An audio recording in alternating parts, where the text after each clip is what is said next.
my name is Ryan Lane, and welcome to my review channel.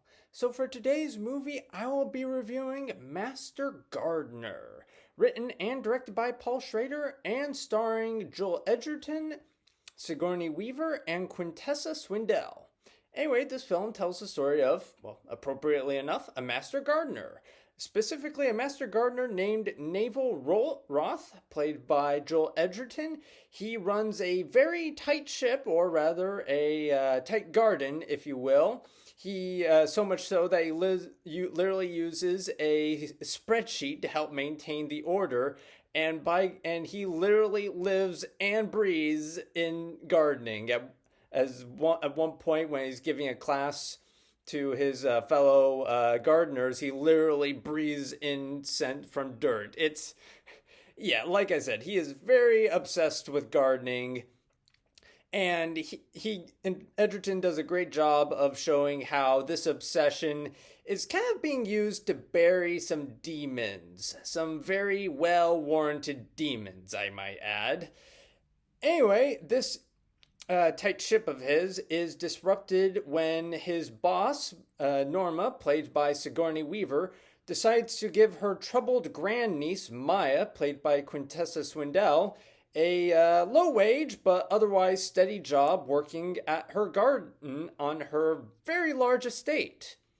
And so, with her arrival comes some more trouble that forces the naval character to contend with demons, both internal and external. So the performances are all pretty solid. The main trio of actors, Edgerton, Swindell, and Weaver, they all give great subtle performances. This is like every line delivery is accompanied by a facial expression that conveys so many emotions in them. Like the camera uses long takes to capture these subtle emotions, like just even the subtlest of movements, and you'll be going, yeah, they did not mean it that way. The film's that very, very good in that regard.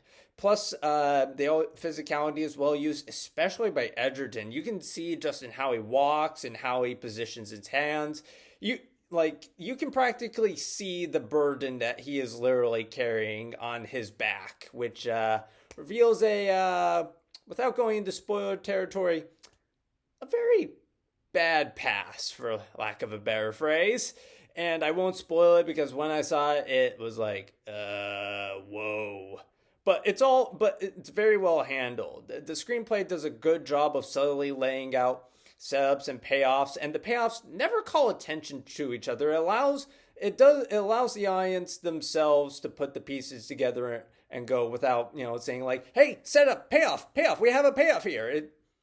The film's subtle like that. Plus, it also does a good job of doling out backstory in a very effective manner. And I feel like in any other film, it won't work as well. When I think about it, in some ways, the backstory can feel basic. But in this film, I feel like the backstory is handled so well that it overcomes the familiarity. Also, the cinematography. The cinematography is very, very simple. I mean, it's mainly consists of a lot of static shots, a few simple pans, as it, horizontally follows the actors as they walk from location to location throughout the garden itself. And yet, it sort of helps contribute to a very claustrophobic feeling that helps convey the thought processes of our main characters. It does a great job there. And the score is ethereal and even haunting at times, especially with regards to, as I mentioned before, Naval's very checkered past, of which he is burdened by yet doesn't want to forget for more reasons than one. So if you're looking for a very subtle thriller, I would highly recommend checking out Master Gardener.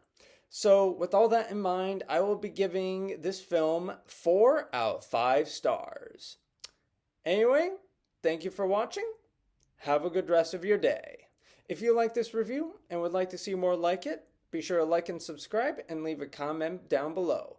And for today's comment section prompt of the day, what is your favorite Paul Schrader film and why?